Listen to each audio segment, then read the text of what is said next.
حیوان کہاں سے نکل رہا ہے؟ یہ پہلا حیوان سمندر سے نکل رہا ہے، اور یوحنا عارف جو آسمان پر ہیں اور دیکھ رہے ہیں، اور وہ دیکھ یہ رہے ہیں کہ سمندر کی ریت پر جا کر اژدہا کھڑا ہو گیا ہے، اور سمندر سے ایک حیوان نکل رہا ہے، اور یہ یوحنا عارف یعنی یوحنا رسول اس کو دیکھ رہا ہے، اور جب وہ اس کو دیکھ رہا ہے تو وہ اس کو پھر لکھ بھی رہا ہے۔ تو یہ یوحنا جو سمندر سے نکل رہا ہے اور یہ اژدہا جو ریت پر جا کر کھڑا ہو گیا ہے، اب اس اژدہا کی حالت کیا ہے؟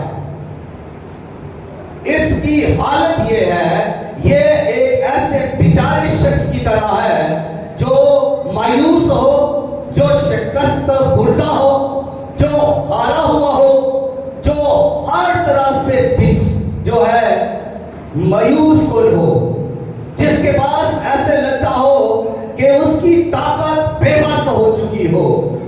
تو یہ ایسی حالت میں اژدہا یعنی ابلیس شیطان یہ سمندر کی ریت پر آ کر کھڑا ہو گیا ہے، اور یہ بے بس ہے، لاچار ہے، اور یہ کچھ بھی نہیں کر سکا۔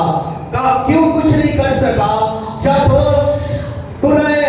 ہوائی کرہ پر یعنی پہلے آسمان پر خدا کے فرشتوں کے ساتھ اس کی جنگ ہوئی، ابلیس اور اس کے فرشتے جب خدا کے فرشتوں کے ساتھ جنگ کر رہے ہیں تو یہاں اس کو ایک زبردست شکست ہوئی، اور اس شکست کے باعث یہاں سے بھی اس کو نیچے زمین پر گرا دیا گیا، اور یہ اژدہا، یہ ابلیس، یہ شیطان اس آسمان سے بھی جو ہوائی کرہ ہے جہاں پر اس کے مقام ہے، اور یہ جہاں پر ہوا کی عملداری کا حاکم ہے، جہاں پر یہ اڑتا پھرتا ہے، یعنی یہ ہوا پر سیر کرتا ہے، اور ہوا کیا یہ شہزادہ ہے، جہاں چاہتا ہے جاتا ہے، اسے کوئی روک ٹوک نہیں ہے۔ یہاں سے اب اس کو نیچے جب گرا دیا گیا اور جب اس کو زمین پر پٹک دیا گیا تو اب یہ مکمل طور پر شکست کھا چکا ہے، اور جب یہ شکست کھا چکا ہے، زمین پر گرا ہوا ہے، تو اب یہ ہارا ہوا سمندر کی ریت پر جا کر کھڑا ہو گیا ہے، اور جب یہ سمندر کی ریت پر کھڑا ہے تو یہ لاچار بے بس ہو کر کھڑا ہے، اور یہ اب کوئی نئی اسکیم سوچ رہا ہے، اب کوئی یہ نیا پلان یہاں پر سوچ رہا ہے، کیونکہ اس نے اپنی حکومت کو آگے چلانا ہے۔ اس کی حکومت جو پہلے چل رہی ہے اس کے لیے اس کا ایک سسٹم ہے، اس کا ایک پلان ہے، اور اس کے پاس ایک طاقت ہے، اس کے پاس قدرت ہے، اس کے پاس اتھارٹی یعنی اختیار ہے، اور اس نے اس اختیار کو، اس طاقت کو، اس قدرت کو کبھی کسی کو نہیں دیا۔ 6000 سالوں کے اندر جب اس آدم سے لے کر اب تک 6000 سال اس زمین پر گزر گئے ہیں، اور یہ ابلیس زمین پر جب تیسرے آسمان سے نیچے پٹکا گیا تھا، اور اس کے دوران آدم سے لے کر اب تک اس نے اپنا اختیار کسی بھی آدمی کو نہیں دیا، نہ اس کو پیش نہیں کیا، ماں سوائے خداوند یسوع مسیح کے۔ خداوند یسوع مسیح جب 40 دن کا روزہ رکھے ہوئے ہیں، بیابان کے اندر ہیں، اور بیابان کے اندر خداوند یسوع مسیح کے پاس یہ اژدہا، یہ ابلیس، یہ بڑا سا آ کر خداوند یسوع مسیح سے کہتا ہے کہ تو مجھے سجدہ کر، تو میں تجھے اپنا اختیار اور اپنی ساری شان شوکت یعنی اپنی ساری حکومت، ساری قدرت، سارا اختیار تجھے دے دوں گا۔ اور یہ خداوند یسوع مسیح واحد ہستی ہے اس دنیا یہ آفر پیش کی، ورنہ اس نے کسی بھی انسان کو، کسی نبی کو، کسی پیغمبر کو، کسی رسول کو، کسی مجدد کو، کسی مہدد کو، کسی بھی پیر کو، فقیر کو، کسی بھی پاسٹر کو، کسی بھی بشپ کو، باپ کو یہ اختیار پیشکش نہیں کیا کبھی بھی۔ ان 6000 سالوں کے اندر اس نے کبھی بھی اپنا اختیار کسی کو پیش نہیں کیا، اپنی حکومت کسی کو پیش نہیں کی، اور اپنا تخت کسی کو پیش نہیں کیا، کیونکہ یہ خود بادشاہ بننا چاہتا ہے، یہ خود اپنے اختیار کو استعمال کرنا چاہتا ہے، یہ خود چاہتا ہے کہ میری ایک سلطنت ہو، میری ایک حکومت ہو، اور میرا زبردست اختیار ہو، اور ساری دنیا میری پرستش کرے۔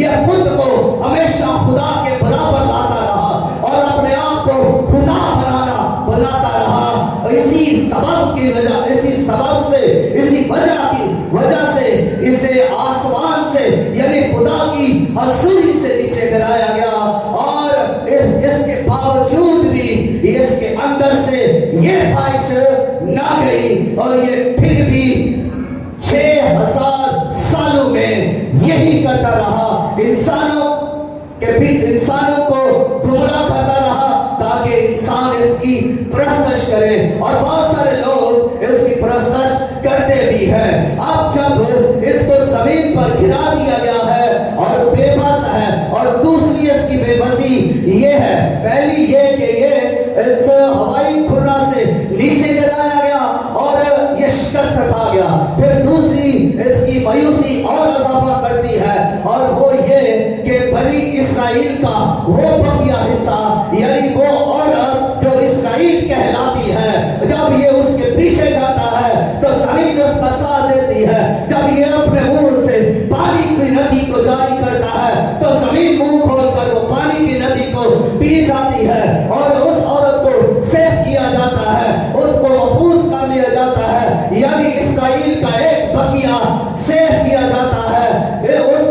جب وہ اس کو تباہ نہ کر سکا، جب ابلیس اس بقیہ کو، اس عورت کو نقصان نہ پہنچا سکا، تو پھر وہاں سے بھی اس کو مایوسی ہوئی، یہ وہاں سے بھی بے بس لوٹا، تو اب اس کو جب بڑی شکست ہے تو یہ ڈبل مائنڈڈ ہے، اور یہ اداس ہے، یہ پریشان ہے، یہ وہاں پر سمندر کے کنارے ریت پر جب کھڑا ہے تو اس کی حالت بیچاروں جیسی ہی تو ہے، ہارے ہوں کی ہے۔ تو اب یہاں پر یہ نیا پلان یہ بناتا ہے کہ اب اس کو حکومت بھی قائم رکھنی ہے، تو زمین جو اس کا اب ڈومین رہ گیا ہے، زمین اور سمندر یعنی خشکی اور تری، یہاں پر اس کو پھینکا گیا ہے، اور ہوا پر اس کی پابندی ہو گئی، کیونکہ وہاں سے تو اس کو نیچے گرا دیا گیا۔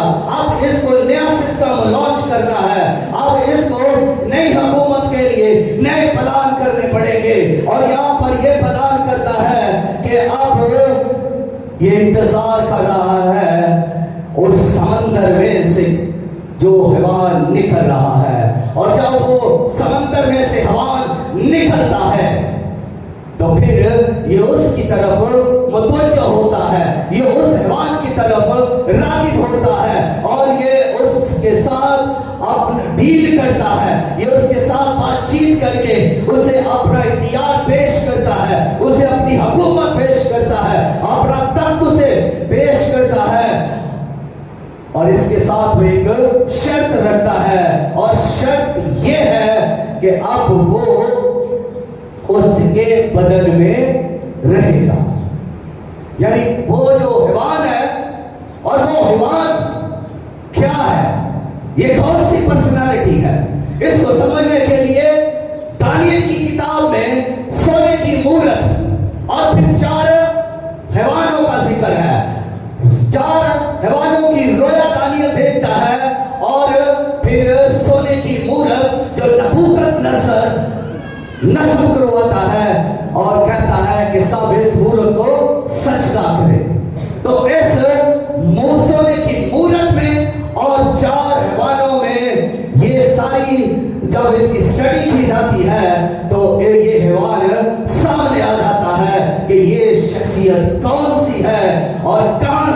ہوئی ہے. تو یہ آپ کے ساتھ میں تھوڑا سا اس کو شیئر کروں گا کہ یہ سونے کی مورت جو نبوکدنصر بادشاہ نے بنوائی، جو بابل کی حکومت میں بادشاہ تھا، اور اس وقت اس نے ایک خواب دیکھا، اور خواب میں وہ کیا دیکھتا ہے کہ ایک سونے کی مورت ہے، اور وہ اس کو دیکھتا ہے کہ اس کا سر تو سونے کا ہے، لیکن اس کا سینہ اور اس کے بازو جو ہیں وہ چاندی کے ہیں. اور پھر وہ اور آگے دیکھتا ہے تو اس کا جو شکم ہے اور رانے جو ہے اس کی وہ تانبے کی ہے، اور پھر اس کی ٹانگیں اور انگلیاں جو ہے، پاؤں جو ہے وہ لوہے اور مٹی کے ہیں. اب جب اس رویا کو، اس خواب کی تعبیر کو دانیل کرتا ہے تو دانیل اسے اس طرح سے بیان کرتا ہے کہ بادشاہ، یہ جو سونے کا سر ہے یہ تو ہے، یعنی یہ تیری حکومت ہے جو بابل کی حکومت ہے، اور جو سینہ اور بازو ہیں جو چاندی کے ہیں یہ مادی اور فارسی حکومت ہے، اور پھر اس کے نیچے جب شکم اور رانے جو تانبے کی ہے یہ یونان کی حکومت ہے، جس کا بادشاہ جو ہے سکندر اعظم ہے. اور پھر اس کو بتاتا ہے کہ جو ٹانگیں لوہے کی اور پاؤں جو ہے وہ مٹی کے ہیں، یہ حکومت جو ہے لوہے کی یہ رومی حکومت ہے. اور ٹانگیں دو جو ہے اب یہ ظاہر کرتی ہیں کہ رومی حکومت دو حصوں میں ہو جائے گی، اور جب دو حصوں میں ہو جائے گی تو یہ مشرقی رومی حکومت اور مغربی رومی حکومت ہو جائے گی. تو مغربی حکومت جو تھی وہ 5 صدیوں سے پہلے ختم ہو گئی، یعنی 476 سال کے اندر یہ مشرقی حکومت ختم ہو گئی، اور پھر رہ گئی مغربی حکومت. تو 1000 سال کے بعد یہ بھی ختم ہو گئی، اور اب اس کے بعد آتی ہے 10 انگلیاں پاؤں کی. جو 10 انگلیاں ہیں اس کو وہ اس طرح بیان کرتا ہے کہ آگے چل کر رومی حکومت کی جو حکومت آگے ہوگی وہ 10 ملکوں کی حکومت ہوگی، اور انہی 10 حکومت ملکوں میں سے یہ حمار ان کا حاکم اور ان کا بادشاہ ہوگا. جب مقدس یہودا عارف مکاشفہ کی کتاب کو لکھتے ہیں تو وہ اس کو 95 سال کے اندر لکھتے ہیں، اور اس وقت تک تو نہ بابل کی حکومت تھی، نہ جو ہے وہ مادی اور فارسی حکومت تھی، نہ یونانی حکومت تھی، اور اس وقت اگر حکومت تھی تو وہ رومی حکومت تھی. اور یہ ساری حکومتیں یک کے بعد دی گئی آتی گئی، اور یہ عالمی حکومتیں تھی. اب اس وقت جو یوحنا کے دور میں جب وہ لکھ رہا ہے مکاشفہ کو، تو اس وقت یہ حکومت جو ہے رومی حکومت اس وقت عالمی حکومت تھی. اور دیکھیں کہ 500 سال بعد اس کا ایک حصہ ختم ہو گیا، اور 1000 سال بعد اس کا دوسرا حصہ ختم ہو گیا. تو اب یہ چار حکومتیں جب عالمی ختم ہو چکی ہے تو پھر آگے چلتے ہوئے کیا ہے کہ اب وہاں پر جو حکومت یورپ کے اندر ہے، اب ہر ملک کی اپنی اپنی حکومت ہے. اٹلی کی اپنی حکومت ہے، فرانس کی اپنی ہے، بیلجیم کی اپنی ہے، جرمنی کی اپنی ہے، UK کی اپنی ہے، اسپین کی اپنی ہے. ہر ملک کی اب اپنی اپنی حکومت ہے، اور اس میں روم کا کچھ بھی نہیں ہے. اب جب روم کا اس میں کچھ نہیں ہے تو پھر رومی حکومت میں سے یہ حیوان کیسے نمودار ہوگا، کیسے ظاہر ہوگا؟ اور یہ حیوان کہاں سے نکل رہا ہے؟ یہ سمندر سے ہی تو نکل رہا ہے. اب سمندر کیا ہے؟ یہ سمندر جو ہے پانیوں کو ظاہر کر رہا ہے، اور مکاشفہ کی کتاب میں پانیوں کو قومیں کہا گیا اور ملک حکومتیں کہا گیا. تو یہاں سے ہی یہ حیوان نکلتا ہے، یعنی پہلا حیوان جو ہے وہ سمندر سے نکل رہا ہے.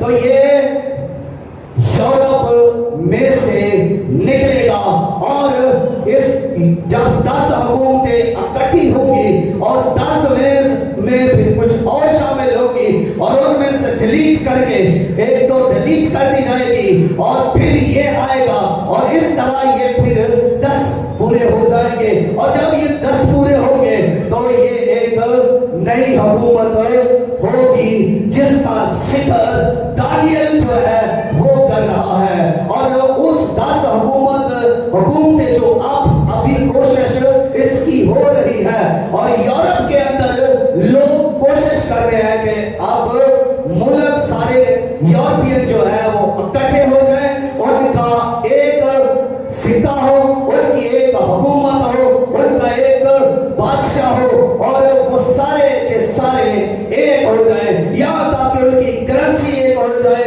उनका सारा सिस्टम एक हो जाए और वो सारे एक होकर एक बादशाह के मुताहत रहे। अब जब हम ये देखते हैं कि एक पत्थर जो आसमान से गिरा, जिसको इसी सोने की सूरत में बयान किया जा रहा है, मूरत में बयान किया जा रहा है कि एक पत्थर आसमान से गिरा और आकर वो उस मूरत पर गिरा और उसने वो क्या किया कि उसको पाश पाश यानी टुकड़े टुकड़े कर दिया। अब अगर हम ये देखें कि ये पत्थर खुदावंद यीशु मसीह है और जब खुदावंद यीशु मसीह इस दुनिया में आए 2000 पहले, तो 2000 साल पहले आए तो खुदावंद यीशु मसीह ने उस वक्त जो रोमी हुकूमत है उसको कुछ नुकसान नहीं हुआ। यीशु मसीह के आने से उस रोमी हुकूमत के को कोई नुकसान नहीं हुआ, उसका कहीं कुछ भी नहीं बिगड़ा। हालांकि वो हुकूमत जालिम हुकूमत थी, वो हुकूमत जबरदस्त हुकूमत थी और उसने बच्चों को कत्ल कर दिया और मसीह के आसमान पर उठाए जाने के बाद यानी सन 70 में उसने यरूशलेम को तबाह कर दिया, उसने हैकल को तबाह कर दिया और उस वक्त उसका हुक्मरान यानी उसका कैसर जो था वो तीतस था और उसने इसको नुकसान पहुंचाया। तो फिर जब ये पत्थर खुदावंद यीशु मसीह है तो इसने इसे पीस कर क्यों नहीं रख दिया, इस हुकूमत को टुकड़े टुकड़े क्यों नहीं कर दिया। ये तो खुदावंद यीशु मसीह के बाद भी 500 साल तक इसकी एक हुकूमत रही और दूसरी इसकी हुकूमत 1000 साल उसके बाद भी रही, यानी कि ये 1500 साल बनते हैं दूसरी हुकूमत के। तो ये चल रही है और ये जब खुदावंद यीशु मसीह इस दुनिया में आए तो रोमी हुकूमत उस वक्त मौजूद थी। यीशु मसीह ने इसको कोई पाश पाश नहीं किया, कोई टुकड़े टुकड़े नहीं किया। तो फिर क्या हम कह सकते हैं कि फिर ये पत्थर कौन है? कोई और हस्ती है या खुदावंद यीशु मसीह ही है? जी हाँ, खुदावंद यीशु मसीह ही वो हस्ती है, वो पत्थर है जो आसमान से गिराए गए और उसने पाश पाश किया और वो पहली आमद में नहीं बल्कि दूसरी आमद में जब 7 साल जो दौरे हुकूमत इब्लीस का है, बड़ी मुसीबत का दौर है, उस दौर के अंदर ये हुकूमतें बन रही हैं और इस जब 3.5 साल गुजर जाते हैं तो फिर ये आदमी हुकूमत जो 7वीं हुकूमत है बनाई जाती है और इसके 10 मुल्क जो है इत्तेहाद कर लेते हैं और इनका एक बादशाह मुंतखब किया जाता है, वो है ये यवान जिसको मुखालिफे मसीह कहते हैं। ये कोई आम हस्ती नहीं है, ये एक शातिर और चलाक और ज़हीर शख्स है, ये एक पढ़ा लिखा शख्स है और ये दुनिया के मुल्कों में से आमद शख्स है, डिक्टेटर है, जबरदस्त पर्सनालिटी है जिसको इब्लीस चुन रहा है और वो इब्लीस इसी के जरिए से अपनी हुकूमत को आगे चलाना चाहता है और वो इसके साथ मुआहदा करके इसको अपना इख्तियार देता है, अपनी कुदरत देता है और अपना वो तख्त लेता है और फिर इसके साथ जो उसने मैंने पहले बताया कि शर्त लगाई थी, शर्त उसके साथ ये थी कि मैं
ये इब्लीस, ये अज़हा, ये जुल्सान जो है ये करेगा क्या?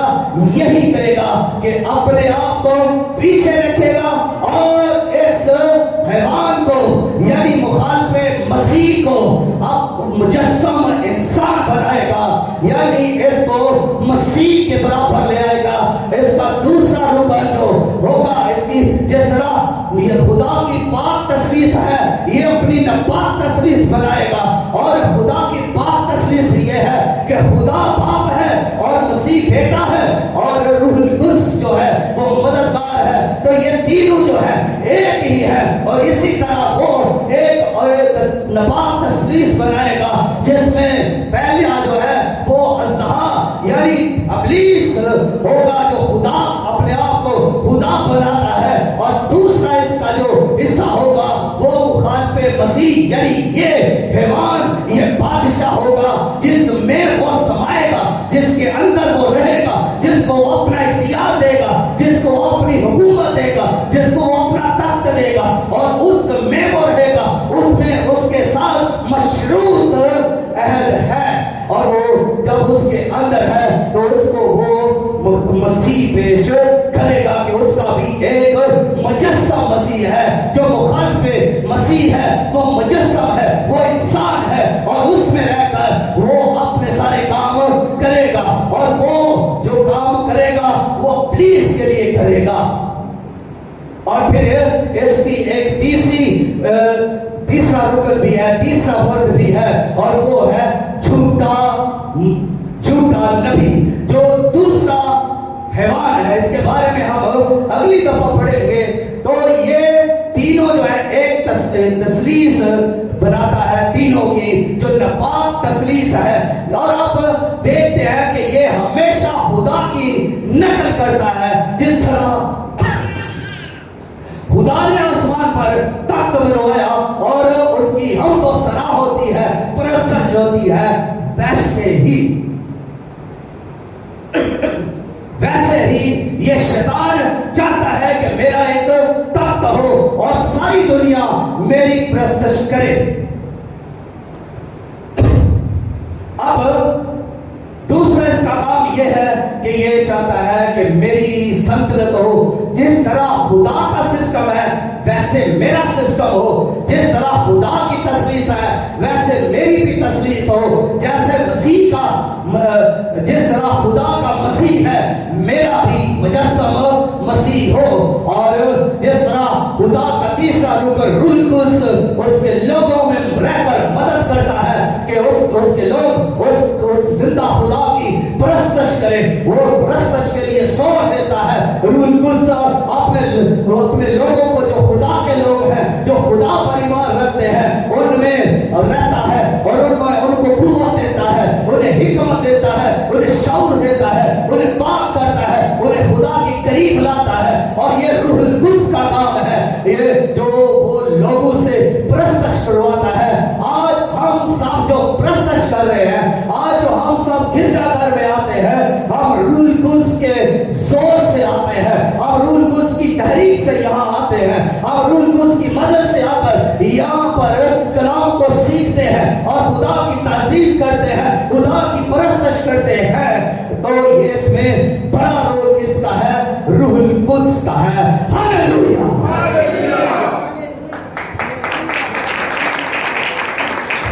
ये मुखालिफे मसीह में होकर काम करेगा। तो मुखालिफे मसीह इसके इख्तियार को इस्तेमाल करेगा और मुखालिफे मसीह के साथ ये रूबरू होकर मुखालिफे मसीह के साथ ये रूबरू होकर इख्तियार लेता है। लेकिन दूसरा जो हैवान है झूठा नबी, उसकी मुलाकात इस अज़हा से नहीं होती बल्कि उसकी मुलाकात मुखालिफे मसीह से होती है और मुखालिफे मसीह ही उसे चुनता, मुंतखब करता और उसे आगे इख्तियार मुंतकिल करता है। वो आगे इसके लिए काम करता है और फिर मुखालिफे मसीह जो है वो शैतान के लिए काम करते हैं। ये दोनों हैवान जो है वो अज़हा ابلیس یعنی شیطان کے لیے کام کر رہے ہیں اور یہ نپاک تسلیس بناتے ہیں. اور اسی طرح دیکھیں جس طرح خدا نے اپنا اختیار دیا، اپنا اختیار رکھتا ہے، یہ بھی اپنا اختیار رکھتا ہے اور اپنا اختیار آگے منتقل کرتا ہے. اس نے مخالف مسیح کو جو اختیار دیا، وہ اختیار اس نے اس کو دیا کہ تو کیا کر، کفر بھگ، یعنی خدا کے خلاف کفر بول. کفر کیا ہے؟ یعنی خدا، مسیح اور روح القدس کے خلاف باتیں کرنا کفر ہے. اور جب یہ مسیح کے خلاف، روح القدس کے خلاف اور آسمان کے خدا کے خلاف باتیں کرتا ہے تو یہ دل کھول کے باتیں کرتا ہے، کفر بکتا ہے. یہ دل کھول کے ہوش و حواس میں خدا کے خلاف بولتا ہے، خدا کی ذات کے خلاف، خدا کے تخت کے خلاف، خدا کے آسمان کے خلاف، یعنی خدا کے نامہ کے خلاف یہ کفر بکتا ہے. اور یہاں تک کہ یہ کفر بکتا ہے کہ آسمان پر رہنے والوں کے خلاف بھی کفر بکتا ہے. جو کوئی بھی خدا کے ساتھ ریلیٹ کرتا ہے، شیطان اس کے مخالف ہے اور شیطان اسے اچھا نہیں سمجھتا. شیطان اس کا دشمن ہے اور اپنے اس خدا کے سارے ساتھیوں کے خلاف ابلیس کفر بکتا ہے. اسی لیے یوحنا نے کہا یہ الزام لگانے والا بھائیوں پر الزام لگاتا ہے، یہ کلیسیا کے بھی خلاف ہے. اور اب جب یہ شخص کفر بھاگ رہا ہے تو اس لیے اختیار دیا گیا ہے اور پھر اس کو اور اختیار دیا گیا ہے، یعنی 42 مہینے اس کو کام کرنے کا اختیار دیا، یعنی 3.5 سال، 1260 دن اس کو یہ اختیار ہے کہ یہ خدا کے خلاف کام کرے. اس کے بعد صرف ٹائم کتنا ہے؟ 3.5 سال. خدا نہ صرف کسی بھی شخص کو اختیار دیتا ہے بلکہ اسے ٹائم پیریڈ بھی دیتا ہے کہ وہ اتنی مدت تک یہ کام کر سکتا ہے. یہاں پر شیطان کو خدا نے انسان کو مدت بھی دی کہ تو 3.5 سال تک یہ کام کر سکتا ہے، یعنی تو کفر بن سکتا ہے. اور مقدسینوں سے لڑنے کا بھی اختیار دیا کہ جو مقدسین ہیں، خدا کو ماننے والے، خدا پر ایمان رکھنے والے، ان کے ساتھ تو لڑ اور ان پر غالب آ. اب یہ مقدسین جن کے ساتھ ابلیس لڑے گا، یہ کون ہے؟ ہم سب جو اس وقت مسیحی ہیں، مقدسین ہیں، ہم تو زمین پر اس وقت نہیں ہوں گے، ہمیں تو اٹھا لیا جائے گا. تو پھر باقی رہنے والے مقدسین کون ہوں گے؟ جو اس وقت کے مقدسین جن کے ساتھ وہ لڑے گا اور ان پر غالب آئے گا اور انہیں قتل کرے گا اور ان سے پرستش کروانے کی کوشش کرے گا، وہ مقدسین پھر کون ہوں گے؟ سوال یہاں پر ہے. تو ان کو جاننے کے لیے یہ ہے کہ جب 7 سال مصیبت کے شروع ہوں گے تو اس میں 1,44,000 اسرائیلی جن پر خدا نے مہر کی وہ وہاں موجود ہوں گے اور وہ مبشرانہ کام کریں گے، وہ مبشروں کی طرح منادی کریں گے اس بڑی مصیبت میں. اور ان کی منادی سن کر جو لوگ ایمان لائیں گے، جو مسیح کی طرف پھر جائیں گے، جو خدا کو اپنا خدا مان لیں گے اور جو اپنے آپ کو حیوان کی پرست سے باز رکھیں گے، جو اپنے آپ کو مخالف مسیح کے بت سے کی پرست سے باز رکھیں گے اور جو اس حیوان کی چھاپ نہ لیں گے، وہ ان کے خلاف جنگ کرے گا اور انہیں یہاں تک کہ قتل بھی کروائے گا. اور وہ ان کو قتل بھی کر سکتا ہے، انہیں قید میں ڈال سکتا ہے، ان پر ہیبت ناک طور پر وہ چڑھ سکتا ہے، وحشت ناک طور پر چڑھ سکتا ہے، جس کے بارے میں دیکھیں جس کا ٹائٹل ہی یہ ہو کہ حیوان، تو حیوانوں جیسی اس کی خصلت ہوگی، ظلم اس کے दहशत उसके अंदर होगी, वहशत उसके अंदर होगी, दरिंदगी उसके अंदर होगी। वो इंसान को चीरने फाड़ने में दरेक नहीं करेगा, वो इंसान को कत्ल करने में दरेक नहीं करेगा, खून बहाने में उसे तरस नहीं आएगा, ज़नाकारी करने में, करवाने में उसे दरेक नहीं आएगा, प्रस्तश करवाने में उसे जरा भी दरेक नहीं आएगा कि मैं जो कर रहा हूं खुदा के खिलाफ बहुत बड़ा गुनाह कर रहा हूं। लेकिन उसके अंदर ऐसा कोई खौफ नहीं होगा। उसकी खसलत, उसकी आदत कैसी है? हैवान जैसी। उसके अंदर तो जुल्म ही जुल्म है और वो इसी को बर्पा करेगा। उन 7 सालों के अंदर बहुत ज्यादा जुल्म होंगे और बड़ी जबरदस्त तौर पर जहालत होगी, दहशत नाबैद होगी और दुनिया के अंदर इस कदर ज़नाकारी होगी कि आज का दौर तो उसके सामने कुछ भी नहीं है। इतना नशा होगा कि आज का दौर तो उस वक्त के सामने कुछ भी नहीं है। आज भी यूरोप और अमेरिका में देखें तो आज भी कुछ जगह पर लोग शैतान की परस्तश करते हैं और जब वो शैतान की परस्तश करते हैं तो वो अंधेरा करते हैं या मोमबत्तियां जलाते हैं और वहां पर वो परस्तश किस तरह करते हैं? वो नंगे होकर अपने कपड़े उतार कर परस्तश कर रहे हैं और वो ज़नाकारी वहां कर रहे हैं, वो बच्चों की कुर्बानियां चढ़ा रहे हैं और वो वहां पर नशा कर रहे हैं। मतलब कि वो सारे वो नशे, शराब और अफीम और इस तरह का जितने भी हैं वो सारे नशे लाते हैं उस जगह पर और वो करते हैं और वो ये सब करके वो कहते हैं कि हम ये इब्लीस की परस्तश कर रहे हैं। इसको डेविल वर्शिप कहते हैं। इसको आप नेट पे रिसर्च करके देख सकते हैं और ये आजकल भी हो रही है। जब आजकल ये ऐसा हो रहा है तो आप सोचिए कि जब मुखालिफे मसीह का दौर होगा, जब उसकी हुकूमत होगी, जब शैतान का गलबा होगा, उस वक्त जब कलीसिया जमीन पर नहीं होगी, जब पास्टर नहीं होंगे, तो नबी नहीं होंगे, जब यहाँ पर रसूल नहीं होंगे, जहाँ सरेआम जिस तरह आज चर्चेस लग रहे हैं उस पर चर्च इससे चर्च नहीं लगेंगे और मनाती करने वालों को पकड़ लिया जाएगा, अंजीर सुनाने वालों को जेलों में बंद कर दिया जाएगा, उन्हें छुपना पड़ेगा गाड़ियों के अंदर और उन पर जुल्म किया जाएगा। तो आप सोचें कि उस वक्त जो वो परस्तश करेंगे उस इब्लीस की, उसके पुत्र की और उसके इस मुखालिफे मसीह की, तो वो परस्तश किस लेवल की होगी, उसके अंदर कितनी बदी होगी, उसके अंदर कितना गुनाह होगा, हम इसके बारे में अंदाजा भी नहीं कर सकते। हमने शायद कभी ऐसा सोचा भी ना होगा कि उस वक्त ऐसा होगा।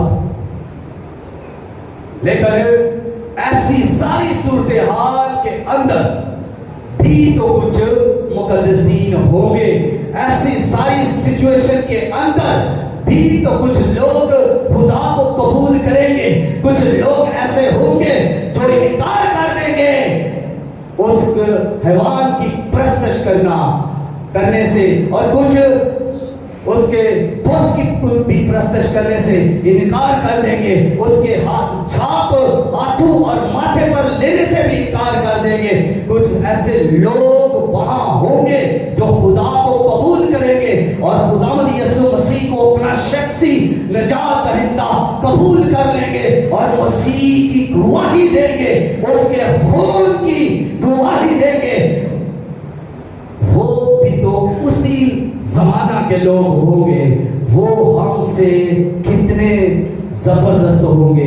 हम इस जमाना में घुटते हैं, गवाही नहीं देते, हालांकि हम सबकी जिंदगी में खुदा ने मौजज़े किए हैं, हम सबको खुदा ने बरकत दी है, हम सब पर खुदा का फजल हुआ है, हम सबको खुदावंद यीशु मसीह के लहू में माफी मिली है। लेकिन हम गवारा नहीं करते, हम जुल्म नहीं करते, हम हिम्मत नहीं करते कि हम मसीह को जलाल दे, हम मसीह की गवाही दे, हम मसीह के नाम को ऊंचा करें। हम में इतनी हिम्मत नहीं है। आज की हिम्मत की दाद है, उनकी जुर्रत की दाद है। उनको मैं सलूट करता हूँ। जब हर तरफ तरीकी ही तरीकी होगी, जुल्मत ही जुल्मत होगी और लोग इब्लीस के मुतहत होंगे, इब्लीस के इशारों पर काम कर रहे होंगे और इब्लीस की परस्तिश कर रहे होंगे। इब्लीस की छाप उनके हाथों और माथे पर होगी। उसी छाप के वसीला से तो लोग शॉपिंग करेंगे, राशन लेंगे। तो मैं उन मुकद्दसीनों को सलूट करता हूं जो मसीह की गवाही देंगे। ये है तलवारों के नीचे गवाही देना, ये है गोलियों की बौछार में गवाही देना, ये है मसीह के लिए अपने आप को तलवारों के आगे रख देना। ये है गवाही और ये सच्ची गवाही है, ये उत्तम गवाही है। और इसी गवाही के बायस वो खुदा के लोग होंगे, इसी गवाही के बायस वो खुदा के मुकद्दस होंगे। लेकिन याद रखिए, उनमें और हम में फर्क क्या है? हम मसीह की दुल्हन है, लेकिन वो मसीह की दुल्हन नहीं, वो मुकद्दसीन है। लेकिन हम दोनों होंगे एक जगह पर, या भी हम और उस वक्त हम आसमान पर होंगे, वो जमीन पर होंगे। वो इब्लीस की जो 7 साल हुकूमत है उसमें वो होंगे और वहां से उनको निकाला जाएगा। तो मसीह की 1000 साल बादशाही में उनको दाखिल कर लिया जाएगा। जो कत्ल कर दिए जाएंगे उन्हें वहां जिंदा करके मसीह की 1000 साल बादशाही में दाखिल कर लिया जाएगा। जैसे कलीसिया को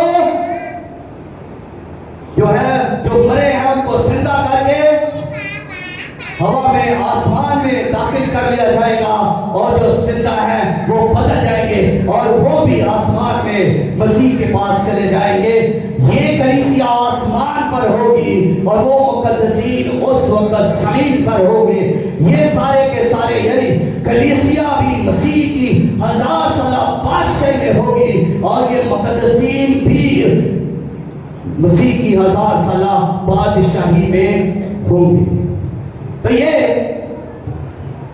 मसीह की 1000 साल बादशाही में होंगे। और जो प्रस्तश कर रहे हैं लोग, इब्लीस की वो लोग और भी हैं, वो लोग वो हैं जिनके नाम बिनाए आदम से पेशतर बर्रा की किताबे हयात में नाम जिनके नहीं लिखे गए, वो लोग इब्लीस की परस्तश करेंगे, मुखालिफ मसीह की परस्तश करेंगे और उसकी छाप लेंगे। और जो मुकद्दसीन खुदा यीशु मसीह के हैं, जो मसीह को कबूल कर लेंगे और उसकी छाप नहीं लेंगे, वो अलग किए जाएंगे, वो बादशाही में दाखिल होंगे। और ये सारे इब्लीस के साथ, उसके मुखालिफ मसीह के साथ और उसके सारे लोगों के साथ जिन्होंने प्रस्तश की, ये अलग एक जगह पर होंगे। यानी आग में, आग और गंधक की चलने वाली झील में ये सब डाले जाएंगे। और जो खुदा के लोग हैं, कलीसिया, मुकद्दसीन, वो सारे इसके सारे 1000 साल बादशाही में मसीह यीशु के साथ होंगे। खुदावंद इस कलाम के वसीला से आप सबों को कसरत से बरकत दे। आमीन। अपने कदमों पर खड़े होकर थोड़ी देर के लिए हम खुदावंद की शुक्र